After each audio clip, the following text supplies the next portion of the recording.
आज की डेट पर अगर आप चेक करेंगे 30 के पी पे ये अभी ट्रेड कर रहा है और इंडस्ट्री पी यहाँ पर 22.3 का है। पी मतलब वैल्यूएशन, ठीक है। तो वैल्यूएशन अभी भी आप कंपेयर करोगे थोड़े महंगे हमें इंडस्ट्री के मुताबिक यहाँ पे देखने को मिल रहे हैं।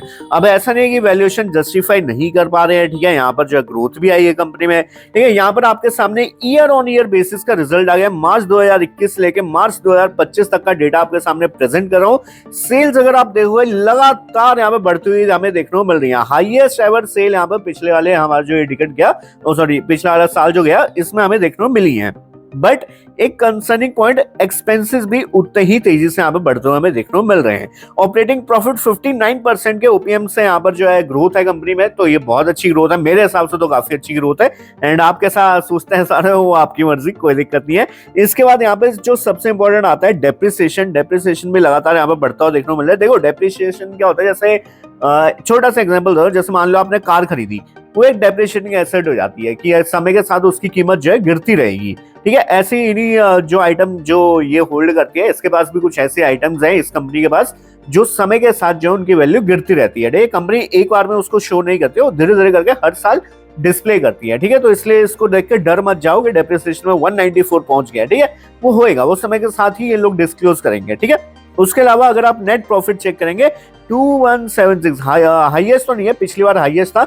और इसका क्या रीजन है कि भाई पिछले साल तो अच्छा यहाँ पर 2400 करोड़ कमा लिया था प्रॉफिट, इस बार सिर्फ 2100 करोड़ कमाया, ऐसा क्यों? इसका रीजन मिलेगा आपको क्वार्टर ऑन क्वार्टर रिजल्ट्स में, वो मैं आगे चल के आपको दिखाता हूँ। यहाँ पे देखो देखो रीजन अभी आपके सामने आ जाएगा, वो है एक्सपेंसेस, ठीक है। छोटा सा एक पॉइंट है, इसको भी कवर। देखो वीडियो को लाइक कर देना, चैनल को कर देना सब्सक्राइब, ऐसा जेन्युइन कंटेंट कहीं और आपको देखने को मिलेगा नहीं दोस्त, ठीक है। तो वीडियो को लाइक सब्सक्राइब सब करके जाइएगा, आपको स्टॉक मार्केट की कसम है भाई, ठीक है। अब देखो, अब दे दिया भाई कसम, अब नहीं भाई झूठ ला सकते हो तुम, अभी के अभी लाइक करना पड़ेगा, ठीक है। देखो जून 2024, दिसंबर 2024, मार्च 2025, जून 2025, ठीक है। 4 क्वार्टर के अपने रिजल्ट पड़े हैं। 3800 से थोड़ा बड़ा 4100 करोड़, 4200 करोड़, और यहाँ पे फाइनली हाईएस्ट एवर सेल्स हैं। बट दिक्कत ये हो गई कि यहाँ पे एक्सपेंसेस बहुत तेजी से बढ़ गए कंपनी के, जिस चक्कर में प्रॉफिट जो पिछले क्वार्टर में यहाँ पे देखो एक बार 582 करोड़ पहुंच चुका था इसका प्रॉफिट, और इस बार आया 568, ठीक है। तो इसके कंपेयर में तो कम ही है ना प्रॉफिट, और ये पिछले मतलब 3 क्वार्टर पहले का रिजल्ट है ये वाला, ये 582 करोड़। इसका रीजन ये था कि यहाँ पे जो है एक्सपेंसेस इनके बढ़ गए थे, तो मेन रीजन यही है जिसकी वजह से थोड़ी सी हमें देखने को मिला। हाँ भाई थोड़े बहुत गिर रहे थे यहाँ पे रिजल्ट, बट ऐसा कोई मेजर कंसर्निंग पॉइंट नहीं है, ठीक है। अगर आप इसको नेगेटिव रिजल्ट बोलेंगे तो ये नहीं है बिल्कुल भी, ये बहुत अच्छे रिजल्ट हैं। अब देखो होता क्या है ना, जब मैं थोड़ा सा ना जूम कर देता हूँ यहाँ देखो, जब भी कोई नया शेयर मार्केट में लिस्ट होता है, आईपीओ आता है उसका, ठीक है। तो आप ऐसा मानो जब भी कोई कंपनी आईपीओ लाती है, जनरली अच्छे रिजल्ट्स ही पोस्ट करके लाती है, ठीक है। मेजॉरिटी आप देखोगे तो भैया बहुत रेयर ही ऐसी कोई कंपनी होगी जो खराब रिजल्ट के साथ पोस्ट करेगी। उनके क्वार्टर का बेस्ट नहीं तो सेकंड बेस्ट रिजल्ट वहां पे होता है, इसलिए कंपनी को वहां पर जो फिर प्रीमियम मिलता है, ठीक है। देखो लाने का मकसद ही क्या है यहाँ पर, यहाँ पे देखो एचडीएफसी बैंक, इनको एचडीएफसी ग्रुप, ठीक है, इसको चाहिए था पैसा, ठीक है। अब पैसा लाने के बाद से इनके पास 2 ऑप्शन थे, या तो एक कर्जा ले लें या तो अपना कोई स्टेक बेच दें। तो एचडीबी फाइनेंशियल जो ये होल्ड करता है उसका कुछ इन्होंने स्टेक बेचा है, ठीक है। अब अगर स्टेक बेचना है तो इनको भैया रुपए, अब ये भी तो चाहेंगे ना भाई ज्यादा से ज्यादा रुपए मिले, ज्यादा से ज्यादा ऊपर जाए शेयर, यही तो चाहते ज्यादा से ज्यादा ऊपर खुले शेयर, ठीक है। अब भाई रिटेल वो फंसे हमारी क्या गलती है, ऐसे ही बोलते हैं ना सब, सारी कंपनी का यही फंडा है, ठीक है। तो यहाँ पर यही हुआ, अच्छे रिजल्ट पोस्ट किए गए जिसकी वजह से प्रीमियम अच्छा मिल गया इनको आईपीओ के लिस्ट करते समय, और यहाँ पर जाओ ऊपर के लेवल पे एचडीएफसी ग्रुप माल बेच के चला गया आप लोग को, ठीक है। अब इसमें कुछ गलत नहीं है, अगर आप सोचो ना भाई हम तो चिपक गए, हो गया वो गया, नहीं ऐसा कुछ नहीं हुआ है। ये नॉर्मल एक चीज है, हर कंपनी करती है, उसको पैसे की रिक्वायरमेंट होती है, वो करती है ये चीज, ठीक है। तो इसमें कोई भी वो बुरा मानने वाली बात नहीं है, ठीक है। उसके बाद आ जाते हैं अगला, नेक्स्ट हमारे पास इंपॉर्टेंट पॉइंट हो जाता है भाई बोरोइंग्स, मतलब कि कंपनी में कर्जा कितना है और कंपनी पे टोटल लायबिलिटीज कितनी है, और इसके अलावा कंपनी के पास कैश कितना पड़ा हुआ है। तो कैश भी हाईएस्ट एवर ही है, 15,000 करोड़ का कुछ कैश इनके हाथ में इस समय है कि कल को ही जरूरत पड़ेगी तो 15,000 का 15,000 करोड़ ये निकाल के लगा सकते हैं, ठीक है। उसके अलावा बोरोइंग्स मतलब कि लोन, देखो अब इसमें ना बोरोइंग्स आप बहुत ज्यादा इसको वो नहीं दे सकते हो अहमियत, क्योंकि ये कंपनी, फाइनेंशियल कंपनी जो भी होती है बोरोइंग्स के ऊपर ही काम करती हैं, तो आप इसको एक पैरामीटर नहीं कंसिडर कर सकते हो भाई क्या चेक करा जाए या नहीं। अच्छा एक काम करो, इससे पहले कि आगे बढ़े, एक फटाफट जाओ टेलीग्राम पे सर्च करो विजू स्टॉक माइंड, फ्री में स्टॉक्स मिलता है जहां पे आप लोग बड़े पैसे छाप सकते हैं, तो उस चैनल को तो पहले ज्वाइन कर लो, लिंक डिस्क्रिप्शन मिल जाएगा, प्राइवेट चैनल हो जाएगा, आप जल्दी ज्वाइन कर लो, अभी फ्री है। ठीक है, देखो अब आओ वापस। ठीक है, तो बोरिंग्स को हम कंसिडर नहीं करेंगे, यहाँ पे लायबिलिटीज को देखा जाएगा। ठीक है, कंपनी में लायबिलिटीज लगातार बढ़ती जा रही है। लायबिलिटी एक तरह से वही हो गया सर पे जो इनके दबाव है। ठीक है, अगर ये इसी तरह बढ़ता रहा तो कंपनी के लिए खतरा रहता है। ठीक है, एक वीक पॉइंट होता है लायबिलिटीज का लगातार बढ़ना।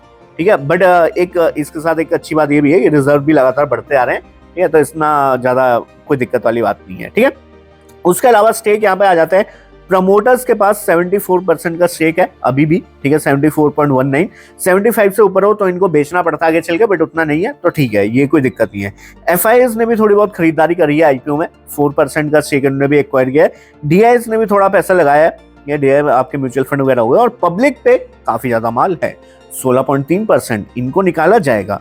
ठीक है, अब 16.3% ये उस समय का है जब आईपीओ आने वाला था। ठीक है, अब ऑब्वियसली आईपीओ के बाद काफी लोगों ने बेचा भी तो होगा ना माल अपना, तो आने वाले क्वार्टर में जो इसका ये आएगा ये इंपॉर्टेंट होगा कि पब्लिक निकली या नहीं निकली। अगर पब्लिक ड्रास्टिकली निकल गई होगी और मैं चाहता हूँ कि 10% के नीचे आ जाए पब्लिक, तो भाई शेयर के चलने के चांसेस वैसे ही बढ़ जाएंगे। ठीक है, क्योंकि जैसे जैसे पब्लिक निकलती है वैसे वैसे शेयर ऊपर जाता है, ये साइकोलॉजिकल पॉइंट है। ठीक है, यहाँ पर माल छीना जाता है, मतलब वीक एंड से स्ट्रॉन्ग एंड में माल जाता है, सीधी बात है, आप भी जानते हैं। ठीक है, इसके बाद आ जाता है लास्ट हमारे सेक्शन पे टारगेट्स पे। ठीक है, HDB financial services share of newly listed HDB financial services subsidiary of HDFC bank limited. मैंने आपको क्या बोलता है, HDFC बैंक लिमिटेड ने, ठीक है, उनको पैसा रेज करना था तो उसके लिए उन्होंने जो है HDB फाइनेंशियल के शेयर अपने बेचे थे। ठीक है, received initiation coverage from brokerage firm Motilal Oswal. तो मोतीलाल ओसवाल की तरफ से भैया टारगेट्स आ चुके हैं, खुल के टारगेट आए हैं। पहले उन्होंने बोला कि अगर मान लो मार्केट नहीं भी चली, ठीक है, मार्केट ने अगर अंडर परफॉर्म भी किया, मार्केट सीधी सादी भी रहेगी, तो भी आपको जो है यहाँ पर भैया 860 रुपए के भाई वीडियो को लाइक कर दिया ना, चैनल को सब्सक्राइब कर दिया ना, आई होप कर दिया होगा, नहीं किया होगा तो प्लीज करना। ठीक है, 860 रुपए का इन्होंने जो अपना टारगेट प्राइस दिया है कि अगर मार्केट नॉर्मल भी रहेगी तो भी इतना टारगेट तो आपको देखने को मिल ही जाएगा। ठीक है, और दूसरा यहाँ पे जो है अगर बोला है कि अगर मान लो बुल रन स्टार्ट हो जाता है, अगर मार्केट ऐसा भैया रन अप ले लेती है मस्त, तो फिर आपको भैया यहाँ पर 995 रुपीज के भी टारगेट देखने को मिल सकते हैं। ठीक है, तो अब आपका क्या कहना है इसके ऊपर आप कमेंट सेक्शन में बता सकते हैं।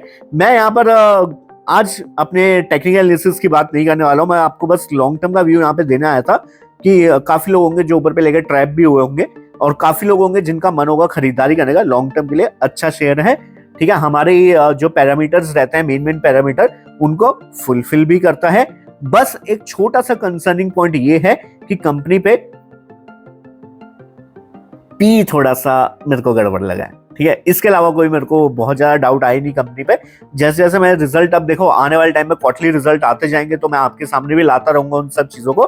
ठीक है, तो आप सब्सक्राइब करके रख लेना चैनल को, मैं आपको अपडेट देता रहूंगा। तो आने वाले क्वार्टरली रिजल्ट्स अगर खराब होना चालू होते हैं तो फिर हम देखेंगे उस समय कि भाई फंडामेंटल बिगड़ तो नहीं रहे हैं, कुछ दिक्कत तो नहीं हो रही है। ठीक है, तो वो उस समय देखेंगे। अभी के लिए वैल्यूएशन थोड़ा सा मेरे को क्रैकी लगे हैं, मतलब कि देखो इंडस्ट्री से भी, और इंडस्ट्री वैसे वैल्यूएशन बहुत ज्यादा हाई रहती है, ये वाली इंडस्ट्री वैसे ही अभी भी मैं बोलूंगा कि फाइनेंशियल इंडस्ट्री थोड़ा हाई प्रीमियम पे ट्रेड कर रही है। तो अगर मान लो ओवरऑल इकोनॉमी डेड होने लगती है तो सबसे पहले जो है फाइनेंशियल, हमारा जो फाइनेंशियल ग्रुप होता है वही पिटता हुआ देखने को मिलता है। ठीक है, तो ऐसा कुछ भी रहता है तो इंडस्ट्री का वैल्यूएशन नीचे जाएंगे, इंडस्ट्री का वैल्यूएशन नीचे जाएगा तो हमारा HDFS भी नीचे जाता हुआ देखने को मिलेगा।